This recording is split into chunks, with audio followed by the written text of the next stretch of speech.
some of the first instruments you need. What are some of the first instruments you possibly need for surgery, guys? Marking pen. Oh, wait, no.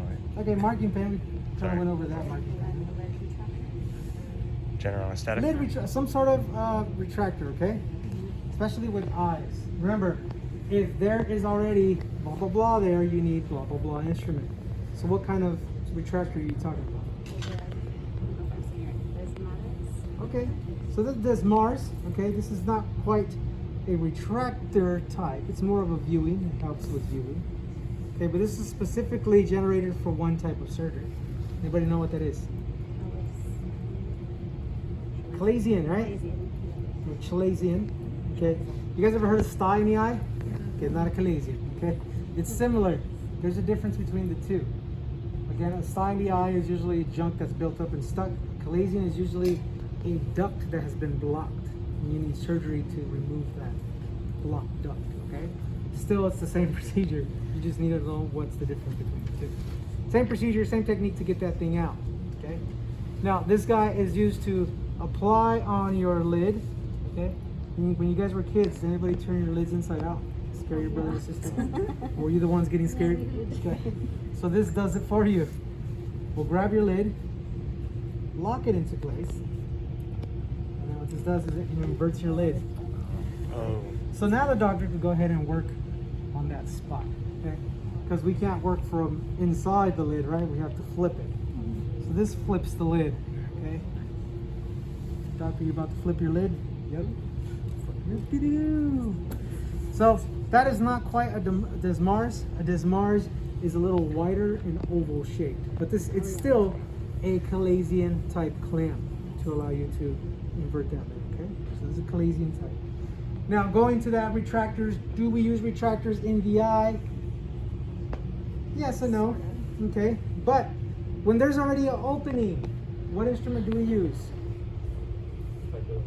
Speculum. Very good. Speculum. So we should have eye speculums, not retractors to start with. So you're going to have, again, like this Mars speculum, a spring speculum. You're going to have all different types of eye speculums, okay? We don't have one here, but they're usually loaded or spring loaded, so when they apply to the eye, it keeps the eye open. You guys ever seen those horror movies with people in their eyes? Yeah, so we use those for surgery. Again, those eye retractors, again, are meant to keep what's already open, okay? Speculums, once again, they're used to keep orifices in your body that are already open and keep them open. Why do we not use retractors? Again, we can damage certain things, okay? So we like using those spring-loaded or self-retaining speculums, especially in the eye.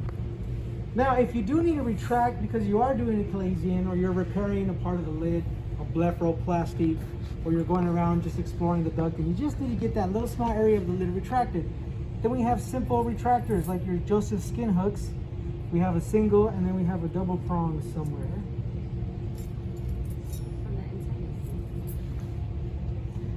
Okay, so these Joseph skin hooks, again, different companies make them a little different. And again, they're nice and small. They're not huge because you wouldn't fit Richardson on the eyelid, right? And they are meant to grab skin and tissue because our tissues are also nice and slippery, okay? So we need something to hook onto those tissues, right? Next, we have a different type of hook. This is a Jameson hook, and it's a Jameson muscle hook, okay? This guy is meant to hold and pull on muscles, okay? Anybody know the name of the outside muscles? What are they called? They're extrinsic muscles. How many do we have? Six. Six? Do you guys know the names of some of those six?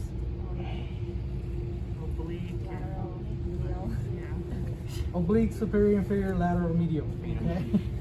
So, We just come back yesterday. Medial. remember, one pulls up, one pulls down, one pulls to the sides, and the other one rotates the eyes certain ways. Okay, there's two of those that make the eye do this, right? Yeah. So, these are to hold on to those extrinsic muscles so that we can repair them, resection. So you can do all these type of surgeries during the strip replacement surgery. So definitely get to know that one. If you guys haven't seen the videos, you'll see most of these instruments in the videos.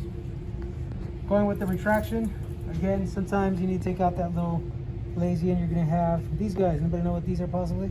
They look familiar? Curettes. Very good. Broken, okay? Double-ended they should be, double-ended they're not, okay? So this one is that. It's missing this part, and this was missing the tip. Okay, that's why they belong here. So this one is full though. This one almost kind of represents what curette you guys have seen before. Like a Sims curette, right? Sims. So again, it's so you can get that clear view. If you guys have been watching the show, because in the morning you're like, oh, pimple popper. Okay, so yeah, this is kind of the stuff they use. Right? Pretty much. It's a curette, and it's an eye curette, but they've placed them over here. Why? It has traction, so it can go around that lid while using this guy possibly to scrape, pop, and then squeeze to get all this stuff out. So this is external, and this is usually internal curette. External, just to go around that polyp, right, like a Sims curette. And then once you've popped that, there's a little pocket in there, so we don't go in here with this guy. We go in there with the smaller one to just clean out the pocket. Okay, so that's these curettes. Curettes again are to scrape tissue, and then again internally scrape stuff too. You'll see these come back again in ENT and in orthopedic surgery in a larger size. All right, how about these guys? These look familiar? Towel clamps, that's all they are. Towel clamps, microsurgery towel clamps. And they're used, you'll see a lot of instruments are not going to be ringed, they're going to be thumb forceps. Okay, why? Because you're able to pinch and let go depending on the pressure you're using around the eye. You don't want to go in there and just clamp, clamp, clamp on something in the eye. You want to make sure you feel pressure and feedback. Be like, oh, that's maybe too much. In this case, it's just a clamp a towel, okay? All right. So, let's go over to some similarities. Some of you guys might be having a little bit of a brain stroke. Trying to remember these. So let's go back. Yes, hemostats. Okay. Oh yeah, you told me. Yeah, they're like the smaller than the Kellys. I mean. So what do we got right here? Some of you guys said them. Hartmans, right? If anything, if you turn them upside down, you can kind of draw hearts. Hartman. Can you use a Kelly around the eyes? Sure. A little bit big, Okay. but It's a little too big, right? So what should you be using is something like a Hartman. Okay. In surgery, which ones do we use? Curved or the straight? curved. Curved. What do we use straights for? Outside the body. Outside the body. Like what? Suture retention, right? Traction. So in this case, we're working around the eye. You're possibly using these guys, not directly on the eye, but on surrounding tissues. Maybe on the eyelid, right? Maybe a doctor wants to dig into that chalazion a little bit more. Give them that, just like they would dig in with the cryo in the abdomen. Okay? Maybe they want to hold on to a piece of tissue, so they can go ahead and cauterize it. That'll be good. They want to hold on to sutures or traction, definitely going to be the straight. All right. Moving on. Now we need to hold on to tissues. The grasping and holding instrument, that's going to be a temporary grab. This guy, anybody know the name of this guy without looking at the teeth? Adson, Adson, right? This should be like that, right? because of the shape of it. Adsons, yes. You guys should know Adson thumb first. So now you look closer at the jaws or the tips. There have a variety of teeth on there. It's for traction grabs. Okay, there's more traction here, right? One tooth compared to tiny little teeth on there. And there's more than one. There's about 2, 4, 6, 8. About 8, and then Who do we appreciate? okay, I'm not gonna make the calculations, but they're there. A lot. You have rows of teeth, and they're not that sharp. I could do this, and I could say owl right now, but it's not one of those blood-curdling owls. Oh, God. Okay, no, it's there for traction. They're tiny enough to grasp on without causing too much trauma. So, why are we using these around the eye? Are we using these on the eye? No. No, possibly why, where, and why? Eyelids, yeah. why? Why not just use the Adson with teeth or Adsons without teeth? Why use the Adsons brown? I wouldn't want to. They're more delicate? I don't want to. I'll give you guys a hint too. It's used from head to toe, but in certain areas of the body. Just think A and P. Oh. Where would you need more traction? On areas that are slippery. Areas that are slippery. Now we're the talking. inside Why the- do you get better tires when you go to the snow? You get tires that have traction. Why do we put chains? To get more traction because it is slippery. So, more traction. What does that mean? Slippery. Slippery. Are our eyelids slippery? Yes. Why? Why? Just because? Well, tears. It's a mucosal lining, guys. Mucosal lining, right? Where else do we have mucosal linings? Nose, Mouth. mouth, Mouth. ears, genitalia, okay, and our entire alimentary canal. You have serosal type linings, visceral linings. Anus? Again, anus. So on those areas that have slippery, let's go back to vaginal and anus areas. Is this too small for that? Yeah. You have a bigger instrument. What's the name of that bigger instrument that you might need to grab those tissues? DeBakey? Oh, those do not have teeth. Coker? No. No, wait, no. Russian. Russian. Remember, the Russian has a variety of teeth that are not sharp, but give you traction to hold. Making sense now? Yeah. All right, good. So where are these used? Mucosal linings, smaller areas. So probably around face. Okay. Anywhere other than that, it's a specialty type of instrument. Okay. Now that's nice for the big areas. What about the small areas? So we're gonna have things. Let's go really small first, or one of the smaller ones we use. These guys right here. These are your Bishop Harmons. Okay. Bishop Harmons. They have circles in them right here. Okay. You guys remember anything with the circle means what? Pressure relief. Pressure relief on your tightness. So it's not that tight as you press. You see it kind of bounces back. But also your pressure is released through the holes too. So this is you grab it, you don't crush. Bishop Harmons are used anywhere around the eye. Either on the eye to grab the sclera, so you can go ahead and poke into your eye, or the eyelids, or so and so. Okay? So these are Bishop Harmons. When you guys do grab these, please grab these like a surgical tech and pass them to each other like a surgical team member. Can they be used on the lens? No, because they have teeth. Okay? So they use around the eye, but not in the eye. Those will not to be used in the eye. Anything with teeth, you really don't want to use in the eye. Okay? So this is to grab outside eyes. So, and then I'll talk about inside type stuff. Okay? Then over here, we have these instruments. There's a name for them, guys. I just totally forgot. I didn't do much research. No, jeweler forceps is slightly different. The jeweler forceps has the look of this, okay, but not quite the same. It's small in this case, and it kind of goes in forward a little bit. It doesn't have too much of this taper like these guys. Okay, a jeweler forceps is small. I wish I had one, but it looks very similar. Okay, so these guys, I believe it's a Castro Viejo. I don't want to say Castro Viejo, guys, because I don't want to confuse you guys. There's a lot. I want you to learn the Castro Viejo for a certain name.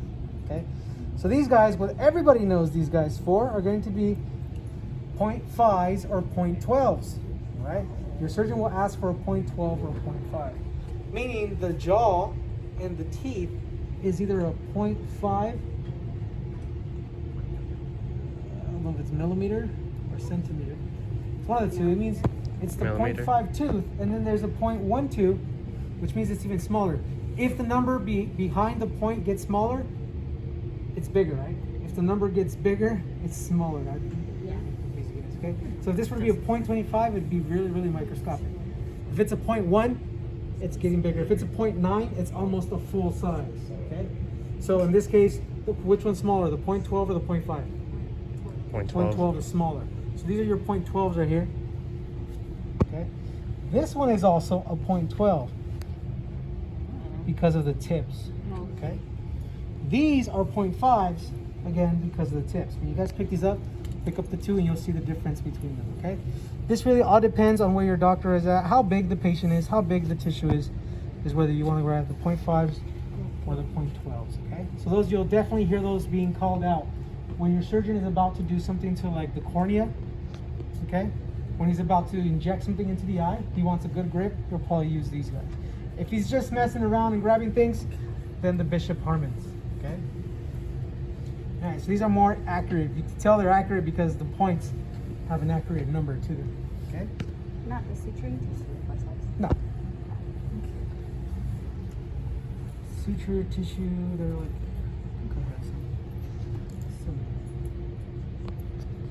All right, and the next ones, again, these specialized ones that I want to show you guys are these colibris.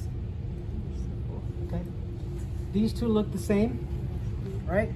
But your two colibri has a small angle on the side, very small angle, and these do not have teeth, so they're probably going to go in where? In the eye. They have that curvature, so they can go into the eye. They go in and then cover around the eye, so they can continue to work inside. To grab lens, to grab tissue, to grab that capsule, doctors like to use a colibri. Okay, so this is the colibri. This is a simple Dressing forceps.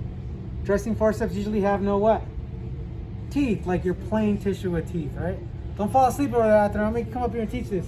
All right.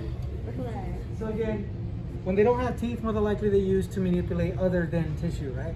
So a lot of times they look the same, guys, but this is to go in the eye, and this is to probably put something in the eye, like a drain, like something small that they need to shove in there, like they need to fix the lens or something. They end up using this. Okay. So Calibri versus this guy. Sorry, I don't have the name. Very similar until you get up close and actually look at it. Are there things here that you guys have? You have